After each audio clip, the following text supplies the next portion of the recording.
The ink hadn't even dried on the divorce papers before he started laughing. He called her a burden. He called her ordinary. He thought he was finally cutting loose the anchor dragging him down from the high society life he felt he deserved. He didn't check who her father was. He didn't ask about the phone calls she received the moment she walked out the door. He just signed, mocked her cheap coat, and poured himself a scotch. But he forgot the first rule of power. True wealth doesn't shout. It whispers. And the woman he just discarded wasn't a burden. She was the owner of the bank that held his mortgage. This is the story of how Bennett Caldwell lost everything by signing his name. Rain lashed against the floor-to-ceiling windows of the 42nd floor executive suite, blurring the lights of downtown Chicago into smeary, impressionistic streaks. Inside the office of Caldwell and Associates, the atmosphere was sterile, cold, and smelled faintly of expensive leather and arrogance. Bennett Caldwell sat behind his desk, a slab of imported Italian marble that cost more than the average sedan. He didn't look up as Ellison entered. He kept his eyes fixed on the quarterly projections on his screen, making a show of how little her presence mattered. Ellison stood by the door, clutching her worn canvas tote bag. She wore a simple beige cardigan that had seen better days, and jeans that were practical, not fashionable. To the casual observer, she looked like a tired schoolteacher or a librarian. To Bennett, she looked like a mistake he had made in his 20s, a mistake he was about to correct. "The papers are on the credenza, Ellison," Bennett said, finally flicking his gaze toward her. His voice was smooth, practiced, devoid of any warmth. "I've already signed. I just need your scribble, and you can go back to whatever it is you do all day." Clipping coupons? Knitting socks? Ellison walked to the credenza. Her movements were slow, deliberate. She didn't look angry. She didn't look sad. She looked resigned. "Hello, Bennett. No, how are you? No thanks for coming?" Bennett let out a short, derisive laugh. He stood up, adjusting the cuffs of his bespoke suit. "Let's not pretend this is a social call. This is a transaction, a liquidation of a bad asset. You get the small apartment in the suburbs and the Honda. I get my life back. It's generous, considering you brought nothing into this marriage but debt and a cat." He walked over to the minibar and poured himself a double shot of Macallan 25. He swirled the amber liquid, watching her pick up the pen. "I supported you while you built this firm, Bennett," Ellison said softly. She wasn't pleading. She was stating a fact. "I worked 2 jobs so you could take those unpaid internships. I paid for your first suit." "And you've been repaid," Bennett snapped, his veneer of cool detachment cracking for a second. "I paid off your student loans. I bought you that car.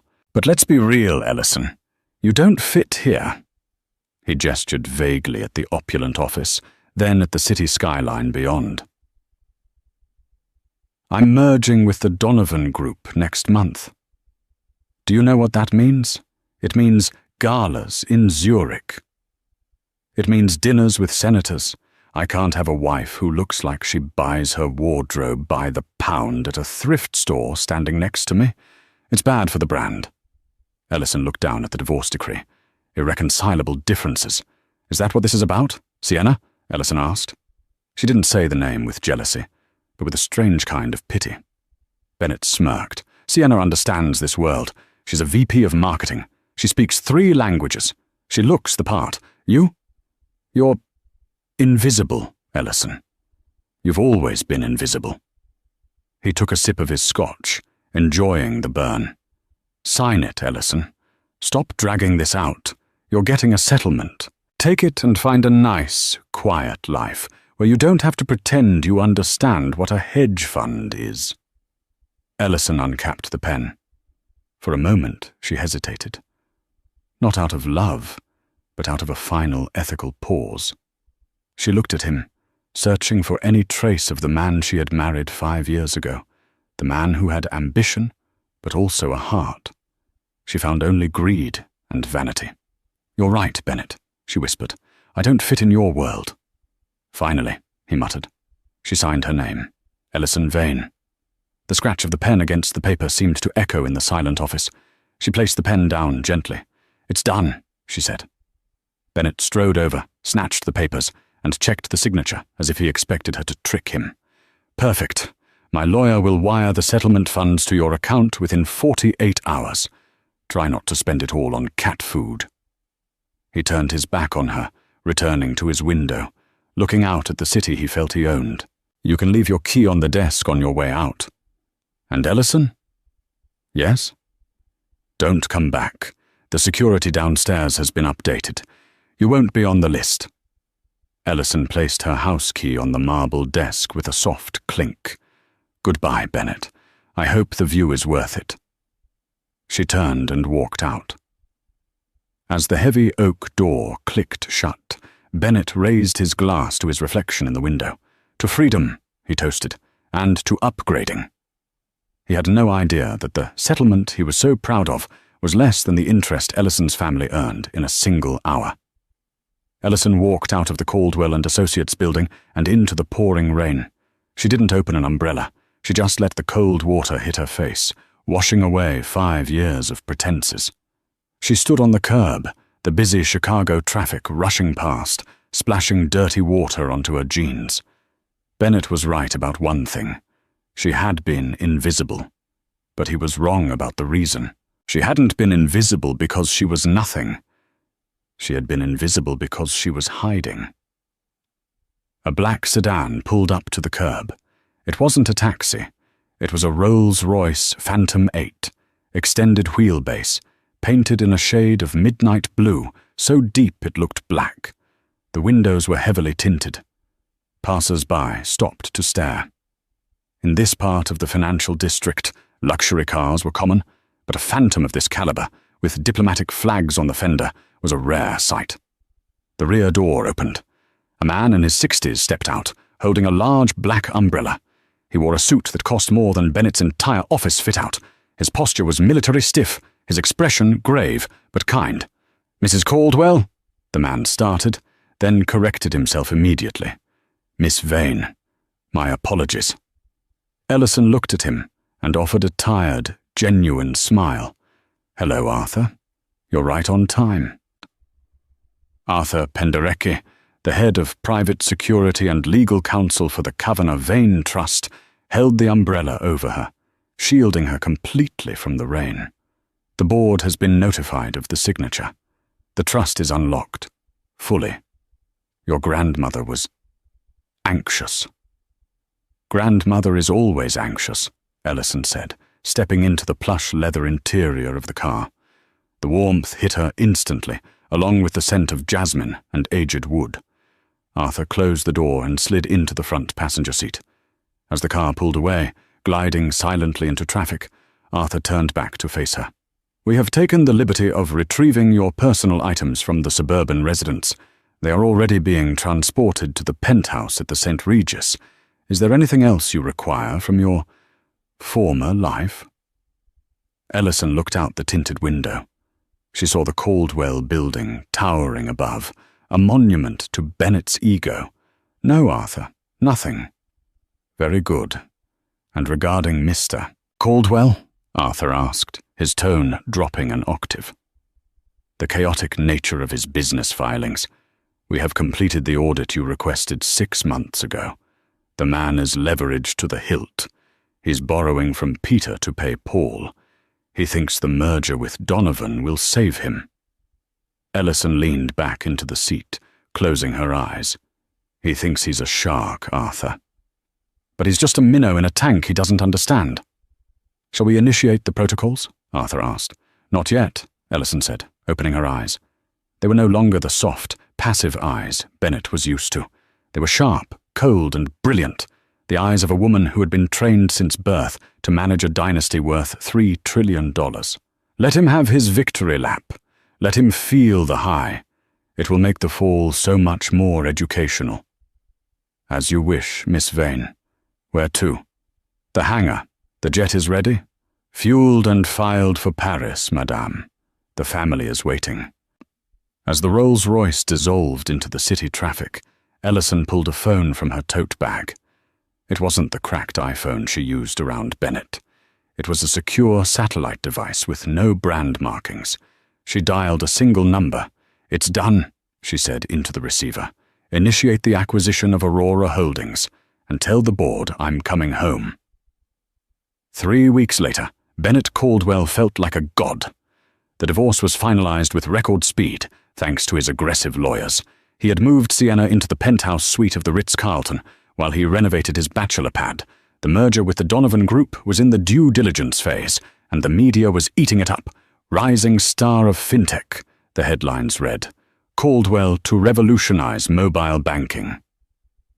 Bennett sat in the private dining room of Le Bernardin in New York, across from Sienna.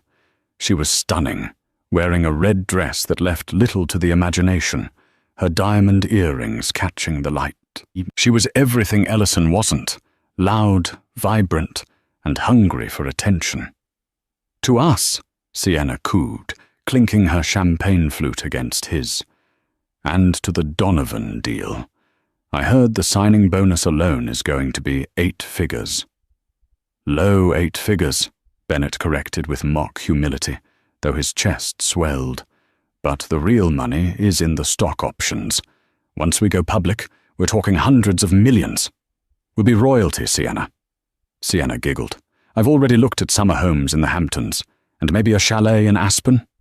Oh, and Bennett, we need to get on the list for the Met Gala next year." "Consider it done," Bennett said, taking a bite of his lobster. "I'm meeting with a new investor group tomorrow. Aurora Holdings. They popped up out of nowhere, based in Zurich and Singapore. They want to inject capital into the post-merger entity. It's practically free money." "Aurora Holdings?" Sienna frowned slightly. "I haven't heard of them." "That's because they're exclusive, babe. Private equity at the highest level.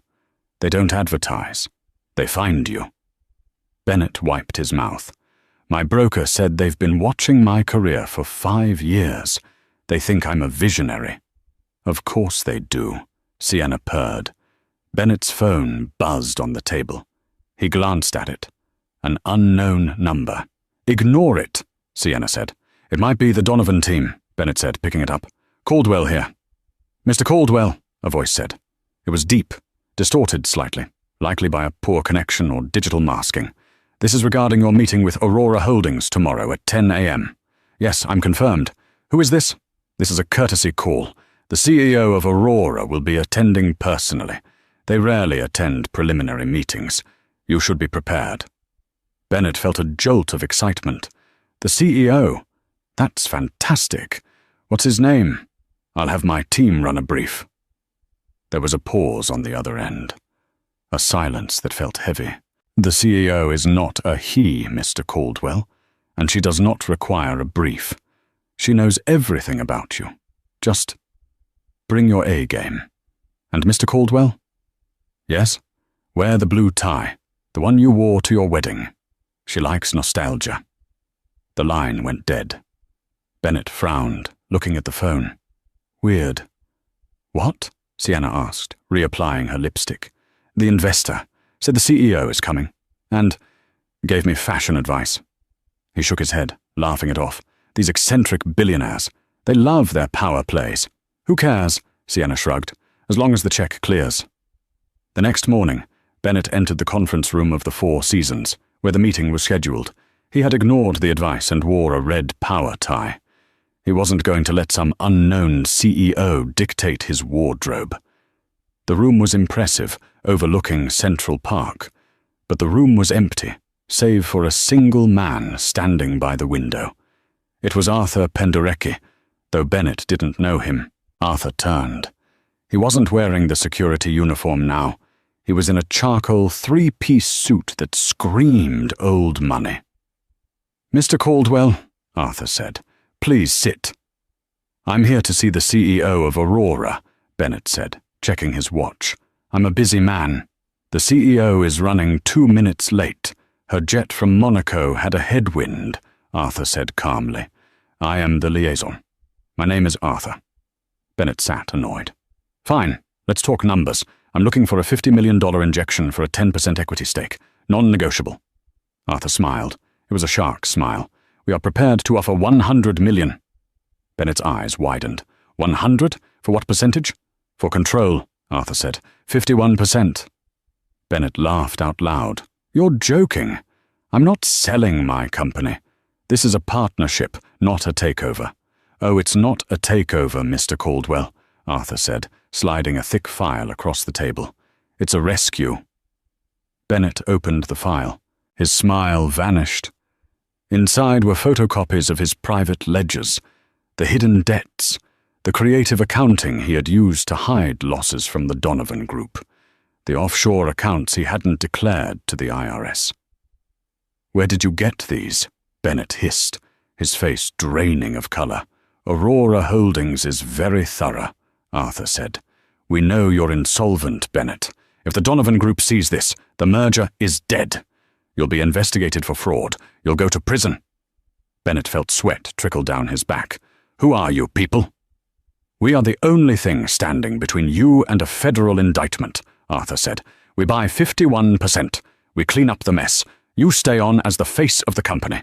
You keep your title, you keep your office. But we own you. The door to the conference room opened. I think Arthur has made the terms quite clear, a voice said. Bennett froze. The voice was familiar, but it was different.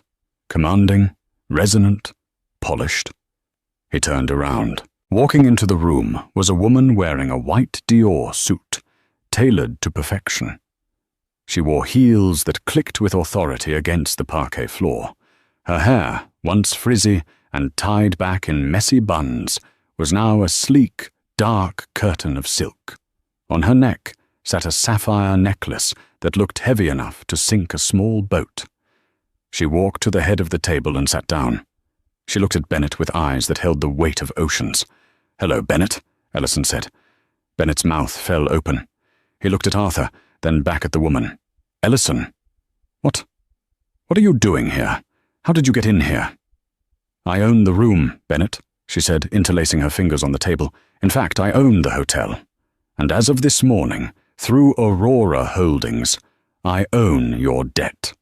This is a joke, Bennett stammered, standing up. You clip coupons. You drive a Civic. This is some kind of prank. Ellison didn't blink. Sit down, Bennett. The command was so absolute, so infused with authority, that Bennett's knees buckled and he sat. You wanted a merger, Ellison said, opening a leather portfolio. You wanted the big leagues. Welcome to them. My name is Ellison Vane Kavanagh, and we have a lot of work to do if I'm going to save your pathetic little company from bankruptcy. The silence in the conference room was heavier than the marble table separating them. Bennett Caldwell sat slumped in his chair, his eyes darting between the woman he thought he knew and the stack of incriminating documents that Arthur had laid out like a tarot reading of his doom. Vane, Bennett whispered, the realization trickling in like ice water. Your maiden name. Vane. My father was Alexander Vane, Ellison said, her voice devoid of the meekness he remembered. My mother was Christina Kavanagh. You never asked about them, Bennett. In 5 years, you never once asked why I didn't have photos of my parents. You assumed it was because of poverty. It was actually for security, Bennett laughed, a ragged, hysterical sound. So what, you were playing peasant? Cosplaying as a housewife while sitting on… what? Millions? Trillions, Bennett. With a T, Arthur interjected smoothly from the side.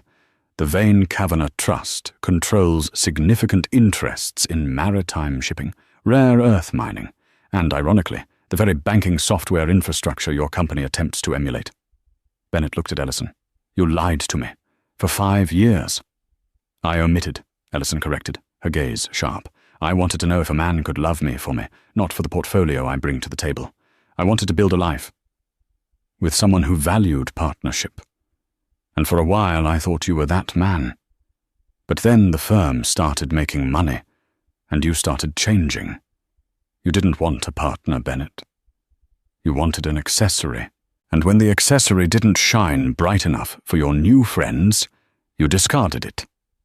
She reached out and tapped the file of debts, and you did it while being financially incompetent. Bennett bristled, his ego flaring up despite the danger. I built Caldwell and Associates from the ground up. You built a house of cards on a foundation of fraud, Ellison countered, her voice raising just a fraction, enough to make Bennett flinch.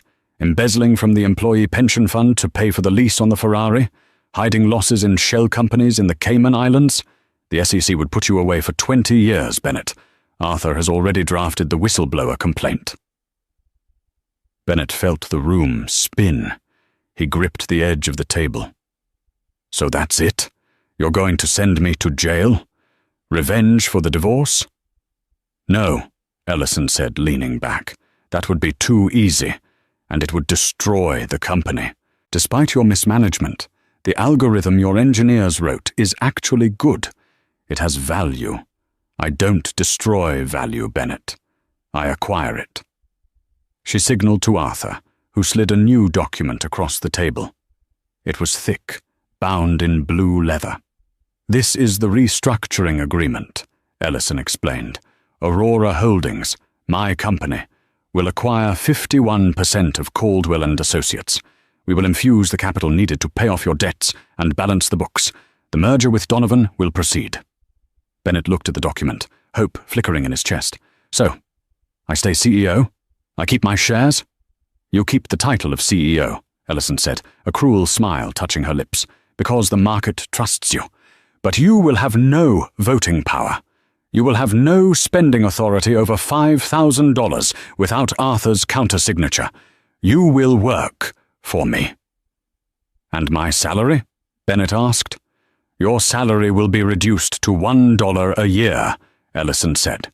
Your compensation will be entirely performance-based, tied to stock value, and since Aurora Holdings will own the controlling interest, your dividends will go directly toward repaying the $100 million you now owe the trust for the bailout. Bennett stood up, his face red. This is slavery. I'm working for free. You're working to stay out of federal prison, Ellison said, her voice dropping to a whisper. And you're working to keep your reputation. If you refuse, I walk out that door. Arthur sends the file to the FBI. And by dinner time, the news will break that Bennett Caldwell is a fraud. Sienna will leave you before the handcuffs are even on. Is that what you want? Bennett looked at the window. He looked at the heavy oak door. He realized he was trapped. He had built a cage of ambition, and Ellison had just locked it. He sat down slowly. He picked up the Mont Blanc pen, the same one he had used to sign the divorce papers. Where do I sign? He croaked. Ellison pointed to the bottom of the page. Right there, next to the boss. Bennett signed. His hand shook. One more thing, Ellison said as she took the papers back. The Donovan Gala is this Saturday. It's the official announcement of the merger. You will be there. You will be charming. I'll be there, Bennett muttered. Sienna is already picking out a dress. Ellison's eyes flashed with something unreadable. Yes, bring Sienna. I'm looking forward to meeting the woman who fits your world so much better than I did. Bennett looked up, a knot of dread forming in his stomach. Ellison, please, don't make a scene. I never make scenes, Bennett, Ellison said, standing up and smoothing her Dior suit. I orchestrate outcomes. She turned and walked out, Arthur trailing behind her. The room felt suddenly vast and empty, leaving Bennett alone with his victory. The Donovan Gala was the event of the Chicago social season. Held in the grand ballroom of the Palmer House Hilton, it was a sea of black ties, designer gowns, and forced laughter. The air smelled of expensive perfume and even more expensive champagne. Bennett stood near the ice sculpture, a glass of tonic water in his hand. He wasn't allowed alcohol. Arthur had called him an hour ago to remind him that the new management preferred a sober CEO at public functions. Beside him, Sienna was preening.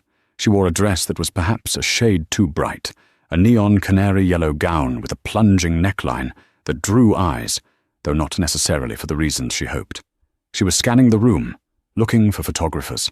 "This is it, Bennett," she whispered, squeezing his arm. "Look, there's Robert Donovan. We need to go say hello, and I saw the senator over by the bar." Bennett felt a cold sweat on his neck. "Let's just wait a bit, Sienna." "Wait for what?" she snapped. "We're the stars of the night. The merger is practically done. Stop acting so nervous. You look like you're waiting for an execution." If only you knew, Bennett thought.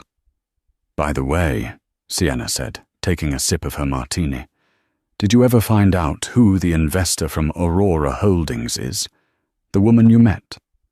"Yeah," Bennett said, his voice tight. "I met her." "And? Is she some old battle axe? Does she know anything about tech?" "She knows enough," Bennett said. Suddenly the hum of the room changed. It wasn't a silence, but a shift in frequency. Heads turned toward the massive double doors at the top of the grand staircase. The whispers started at the back of the room and rolled forward like a wave. Robert Donovan, the host and head of the Donovan Group, broke away from his conversation with the senator and walked toward the stairs with a look of reverence that Bennett had never seen him wear. "Who is that?" Sienna asked, standing on her tiptoes. At the top of the stairs stood a woman. She was wearing a gown of midnight blue velvet that draped off her shoulders, shimmering as if it were woven from stardust. It was elegant, timeless, and clearly couture, likely Givenchy. Around her neck was the sapphire necklace Bennett had seen in the conference room, but tonight, under the chandeliers, it blazed with a blue fire. She descended the stairs alone. She didn't need an escort. Every step was measured, regal. "My God," Sienna whispered. "Is that—" Bennett closed his eyes. "Yes." Ellison reached the bottom of the stairs. Robert Donovan bowed, actually bowed, and took her hand. "Miss Vane Kavanagh," Donovan's voice carried over the hushed crowd. "We are honored, truly honored. We didn't think you would attend in person." "I felt it was important to oversee my new investments, Robert," Ellison said, her voice clear and melodic. The crowd parted for her as she walked into the room. She was the sun, and everyone else was just debris in her orbit. Sienna gripped Bennett's arm so hard her nails dug into his suit. "That's Ellison? You're Ellison? The one who wore sweatpants and watched reality TV?" "She's the owner of Aurora Holdings," Bennett hissed. "She bought the debt. She owns the company, Sienna. She owns me." Sienna's face went pale, her mouth slightly open. What?" Before Bennett could answer, Ellison and Robert Donovan turned in their direction. Ellison whispered something to Donovan, who nodded enthusiastically. They began to walk toward Bennett. "Stand up straight," Bennett muttered. "Do not say anything stupid." Ellison stopped 3 feet away. Up close, the transformation was even more terrifying. The woman who used to clip coupons for tuna cans was gone. In her place was a titan. "Hello, Bennett," Ellison said pleasantly. She didn't offer a hand. "Ellison," Bennett nodded, his throat dry. "You look incredible." "Thank you." "Arthur picked it out," she said, glancing briefly at the security chief standing discreetly in the shadows.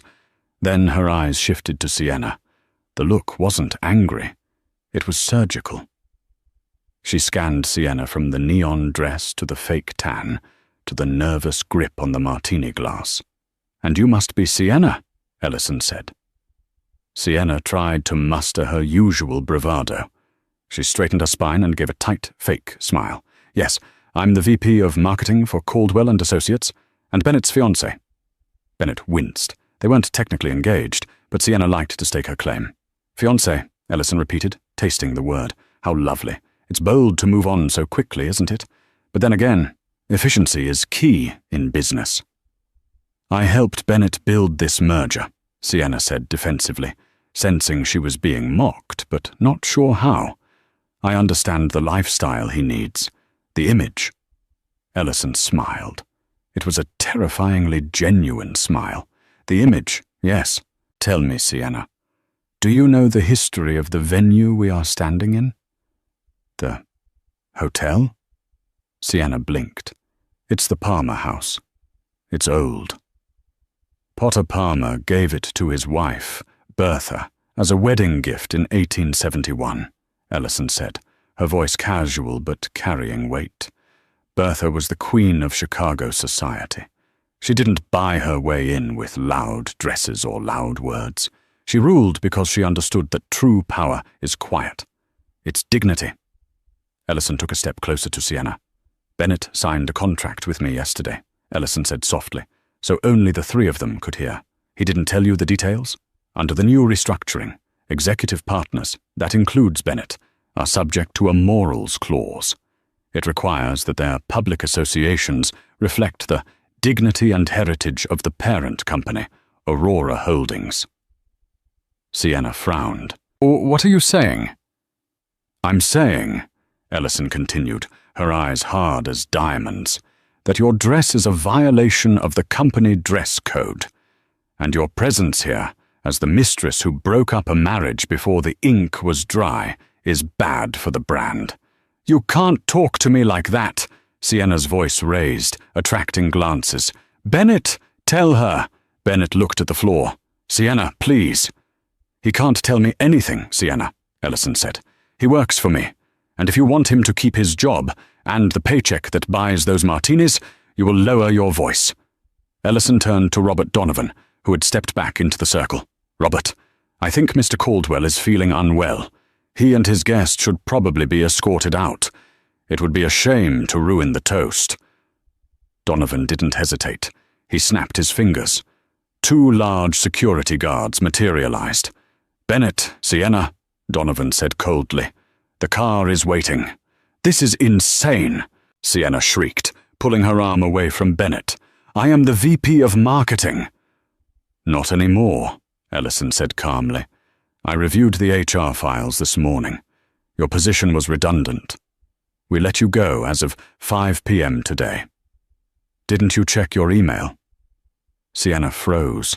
The humiliation washed over her in a red tide. People were staring. Phones were out. The rising stars of Chicago were being thrown out of their own party. Bennett didn't fight. He knew the power of the checkmate. He took Sienna's arm. Let's go. No! Sienna shoved him away. She looked at Bennett with pure disgust. You said you were the boss. You said you were running things. You're just her errand boy. Sienna, stop, Bennett pleaded. I'm not leaving with you. Sienna spat. She looked at Ellison, then back at Bennett. I'm not dating a broke puppet. She turned and stormed out of the ballroom alone, her yellow dress trailing behind her like a hazard sign. Bennett stood there, alone, the center of attention for all the wrong reasons. Ellison looked at him with a mixture of pity and finality. Go home, Bennett. Read the employee handbook. Be at your desk at 8 a.m. We have a lot of work to do. She turned her back on him and took Robert Donovan's arm.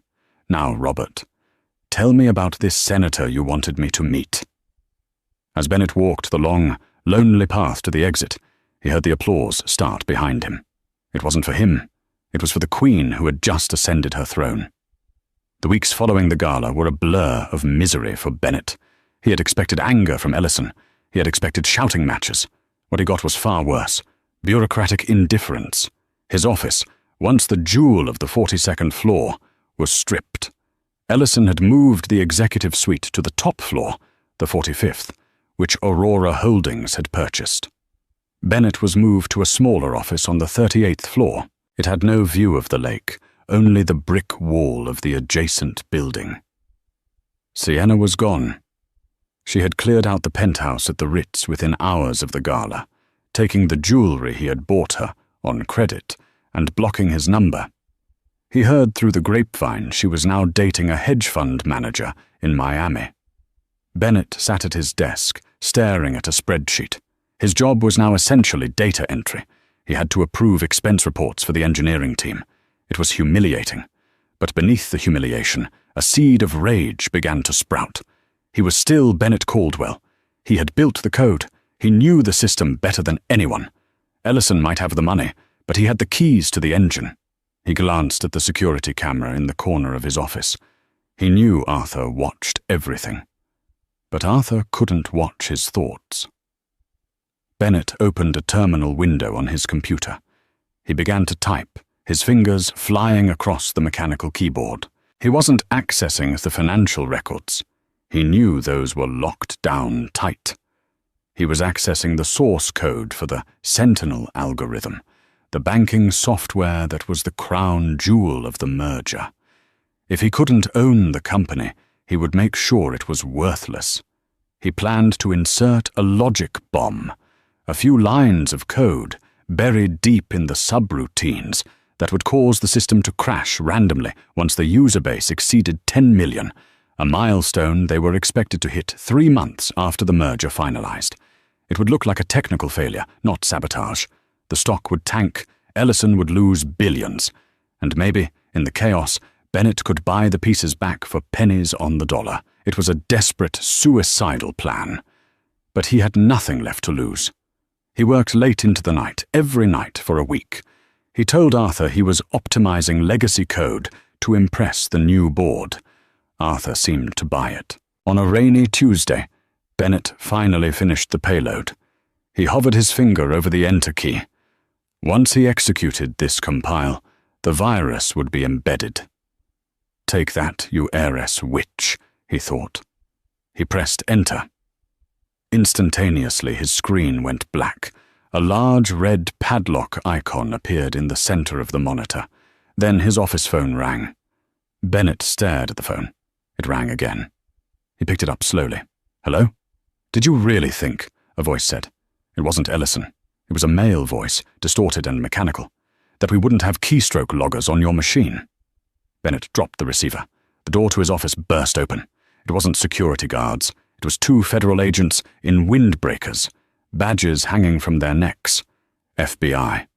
Behind them stood Arthur, looking disappointed, like a teacher whose student had failed a simple test. "Bennett Caldwell," the lead agent said, stepping into the cramped office. "We have a warrant for your arrest." "Arrest?" Bennett stood up, knocking his chair over. "For what? I didn't steal anything." "Attempted corporate sabotage involving critical financial infrastructure," Arthur said, leaning against the doorframe. "Under the Patriot Act, tampering with banking software is a federal felony. And since you tried to do it on a network that processes international transactions, well, let's just say you're looking at a very long vacation." I didn't execute it," Bennett stammered. "I was just testing. It was a stress test." "We have the logs, Bennett," Arthur said. "We watched you write every line. We gave you enough rope to hang yourself, and you tied a perfect noose." The agents grabbed Bennett's arms. They weren't gentle. They cuffed his hands behind his back. "Ellison set me up!" Bennett screamed as they dragged him towards the hallway. "She wanted this. She pushed me to this." Arthur stepped in front of him, blocking the path for a moment. He looked Bennett in the eye. "Miss, Vane Kavanagh gave you a second chance, Bennett. She paid your debts. She gave you a job. She let you keep your dignity. All you had to do was be humble and do the work. But your ego wouldn't allow it." Arthur signaled the agents to proceed. "She didn't set you up, Bennett. She just waited for you to be you." As Bennett was hauled through the bullpen, the employees he used to terrorize, the secretaries he ignored, the junior analysts he yelled at, stood up and watched. No one looked sad. No one looked surprised. They watched in silence as the king of fintech was dragged out into the elevator, crying about unfairness. 6 months later, the world Bennett Caldwell inhabited had shrunk from a sprawling metropolis of steel and glass to a 6 by 8 foot box of concrete and despair. The view from his window had changed drastically. Instead of the sweeping, majestic Chicago skyline, or even the dull brick wall of the adjacent office building he had grown to hate in his final days at the firm. He now looked out at a double perimeter of chain-link fence topped with razor wire that glinted maliciously in the sun. The Federal Correctional Institution in Otisville was a universe away from the penthouse at the St. Regis or the executive suite where he had once played king. It was a place where ambition went to die, suffocated by the smell of industrial disinfectant and the constant grinding noise of 1,000 men trying to survive one more day. Bennett sat on the edge of his metal bunk, his elbows resting on his knees, his head hanging low. He wore a beige jumpsuit that was 2 sizes too big and scratched against his skin. His hair, which he used to style meticulously every morning with $50 pomade, was now buzzed short, exposing the pale skin of his scalp. His hands that had signed $1,000,000 contracts and swirled aged scotch in crystal tumblers, were now rough, red, and cracked from his assigned job in the prison laundry. The days bled into one another, a monotonous grey loop. He had spent the first month in a state of shock, the second in a rage, and the third in a deep, paralyzing depression. Now, at the 6-month mark, he was simply empty. He was a shell of the man who had mocked his wife for her cheap clothes, stripped of every illusion he had ever held about himself. Caldwell! The bark of the guard shattered his stupor. Bennett flinched, looking up as a baton rapped sharply against the steel bars of his cell. "Legal visit!" the guard grunted, unlocking the heavy door with a mechanical clank. "Move it!" Bennett perked up, a spark of desperate hope flickering in his chest. He scrambled to his feet, smoothing the wrinkles of his jumpsuit. Legal visit. It had to be Gary, his court-appointed public defender. Or maybe it was better news. He had been writing letters furiously for months. He had written to Arthur, begging for a meeting. He had written to the board of directors, pleading his case as a misunderstood visionary. He had even lowered himself to write to Sienna, asking for a character reference for his upcoming appeal hearing, though he knew deep down she was likely laughing at him from a beach in Miami. Maybe someone had finally cracked. Maybe Ellison had remembered the man she once loved and decided to show mercy. He was led down the sterile, fluorescent-lit hallway, the shackles at his wrists and ankles jingling with a humiliating rhythm. Other inmates watched him pass with dead eyes, but Bennett kept his gaze on the floor. He was no longer the king of fintech. Here, he was just another number. The guard shoved him into the visitation room and pointed to a chair behind a thick plexiglass divider. Bennett sat down, his heart hammering against his ribs. He clasped his hands together to stop them from shaking and looked up. He expected to see Gary's tired, overworked face. Instead, he saw Ellison. The breath left his lungs in a rush. She sat on the other side of the glass, looking like a vision from another life. She was radiant, glowing with a health and vitality he hadn't seen in years. She wore a simple trench coat over a cream-colored silk blouse, understated but undeniably expensive. Her hair was loose, cascading over her shoulders in soft, dark waves. She looked younger, lighter, as if a great, invisible weight had been lifted from her shoulders, but it was her eyes that struck him the most. They weren't cold, and they weren't angry. They were clear. Terrifyingly clear. She held the black plastic phone to her ear, watching him with an expression he couldn't quite place. Bennett scrambled to pick up his receiver, his hands trembling so violently he almost dropped it. "Ellison," he choked out, his voice raspy from disuse. "You came." "I did," she said. Her voice came through the phone, tinny and digitized, but the calm authority in her tone was unmistakable. "Arthur advised against it. He said you were a closed chapter, a liability best left in the past. But I felt I owed you one last explanation." "Explanation?" Bennett leaned forward, pressing his forehead against the cool glass. "Ellison, forget the explanations. Get me out of here, please. You have the power. I know you do. I'll sign anything. I'll leave the country. I can't survive in here, Ellison. These people, they don't know who I am. They don't care." "They know exactly who you are, Bennett," Ellison said softly, her gaze unblinking. "You're inmate 8,940. That's all you are now." The reality of her words hit him like a physical blow. He slumped slightly. "I made a mistake," he pleaded, the tears he had been holding back starting to well in his eyes. "I was angry. I wasn't thinking straight. I didn't mean to crash the system. I wanted to prove I still mattered. I wanted you to need me again." Ellison shook her head slowly, a gesture of profound disappointment. "You didn't want me to need you, Bennett. You wanted to control me. You couldn't stand the idea that I was the one holding the cards. There is a difference." She reached into a sleek leather bag. Bennett watched, mesmerized, hoping she was pulling out a pardon, a settlement, anything that offered a way out. Instead, she produced a single sheet of paper. It looked like a photocopy of an old legal deed, the edges slightly worn. She held it up against the glass. "Do you recognize this?" she asked. Bennett squinted, his eyes adjusting to the glare. He scanned the dense legal text. "It looks like the prenup," he muttered. "The one I made you sign, to protect my assets." He said the word assets with a bitter, self-loathing irony. He remembered that day vividly. He had been so proud, so arrogant, demanding she sign the document to protect his leased BMW, his meager savings, and his intellectual property. He had treated it like a favor to her, allowing her into his life on his terms. "You made me sign it without reading the addendum my grandfather insisted on," Ellison said.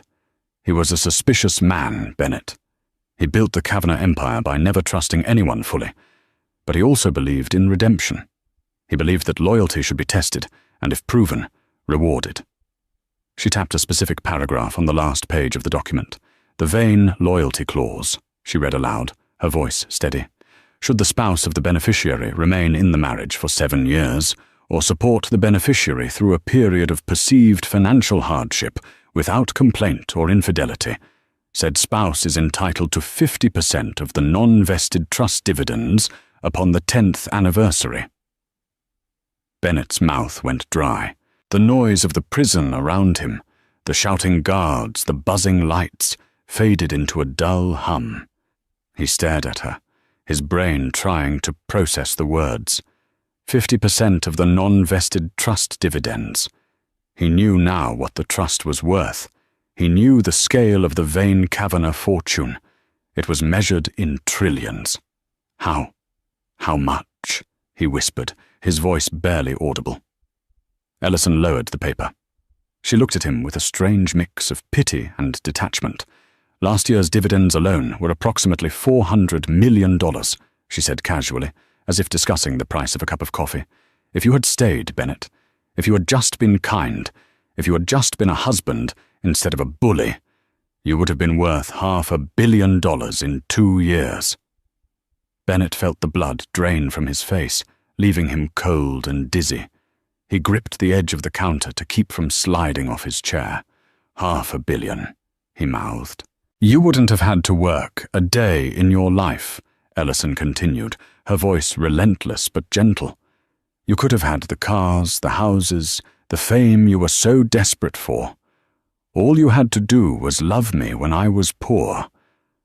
All you had to do was be a decent human being to the woman who washed your clothes and paid your loans." Bennett felt physically ill. A wave of nausea rolled through him. He had spent 5 years chasing pennies, stepping over a diamond to do it. He had thrown away a kingdom because he was too arrogant to see the Queen standing right in front of him. He had chased a cheap, flashy illusion with Sienna, while the real treasure was waiting at home, quietly supporting him. You never told me," he stammered, tears now streaming freely down his face. "Why didn't you tell me?" "Because true wealth doesn't shout, Bennett," Ellison said, repeating the lesson he had failed to learn time and time again. "It whispers. It waits to be discovered. I wanted to be loved for who I was, not for what I could buy you, and you made your choice." She folded the paper and placed it back in her bag. The finality of the movement was like a gavel coming down. "Why are you telling me this now?" Bennett wept, his voice cracking. "To torture me? Is this your revenge?" "No," Ellison said, standing up. She smoothed her coat, looking every inch the powerful executive she was. I'm telling you this to set you free. You were always obsessed with what you were owed, with what you deserved. You spent your life keeping score. Now you know exactly what the score is." She signaled the guard near the door that the visit was over. Panic surged through Bennett. This was it. The last lifeline was being cut. "Ellison, wait!" he screamed, slamming his open palm against the glass. The sound echoed through the room, drawing sharp looks from the guards. "Don't leave me here. I still love you. I can change. I swear I can change." Ellison paused at the heavy steel door. She looked back at him one last time. Her expression didn't waver. There was no love there, but there was no hate either. There was only the distant indifference one might feel for a stranger passing on the street. "Goodbye, Bennett," she said. "I have a board meeting in Tokyo, and I'm already running late." She hung the phone up on the cradle. The line went dead. Bennett watched her walk away, the click of her heels fading into the hum of the prison. He watched until the heavy door slammed shut behind her, sealing him in. "Let's go, Rockefeller," the guard sneered, grabbing Bennett by the arm and hauling him up. Bennett didn't fight. He couldn't. He was dragged back down the hallway, back to his cell. He sat on the bunk and stared at the grey concrete wall.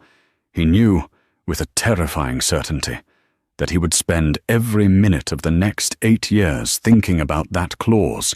He had held the winning lottery ticket in his hand for 5 years, and he had thrown it in the trash because it looked wrinkled. Outside, the rain that had been threatening all morning had cleared. Ellison stepped out of the prison gates and into the bright afternoon sun. The air tasted sweet and clean. The Rolls-Royce Phantom was waiting at the curb, gleaming like a black jewel. Arthur stood by the rear door, holding it open with practiced deference. "How did it go, madame?" Arthur asked as she approached. "It's done," Ellison said, sliding into the plush leather back seat. She didn't look back at the prison walls. "The past is closed." "And the future?" Arthur asked, closing the door and settling into the front seat. Ellison smiled. It was a genuine smile, full of light and steel. She pulled out her phone and checked the market reports. The stock for Aurora Caldwell had just hit an all-time high. The removal of the toxic element, Bennett, and the strategic restructuring had reassured investors globally. Her company was thriving. Her life was her own.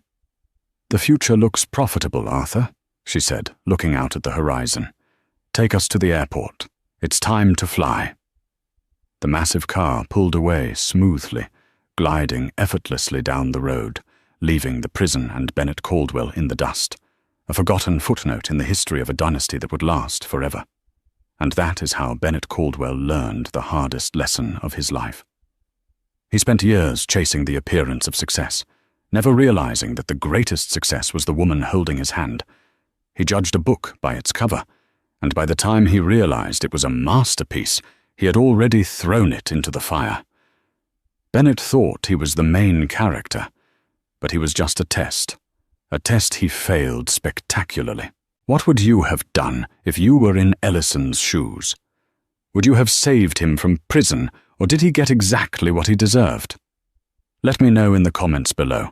I read every single one. If you enjoyed this story of justice, betrayal, and hidden fortunes, please hit that like button. It really helps the channel grow. And don't forget to subscribe and ring the bell so you never miss a story.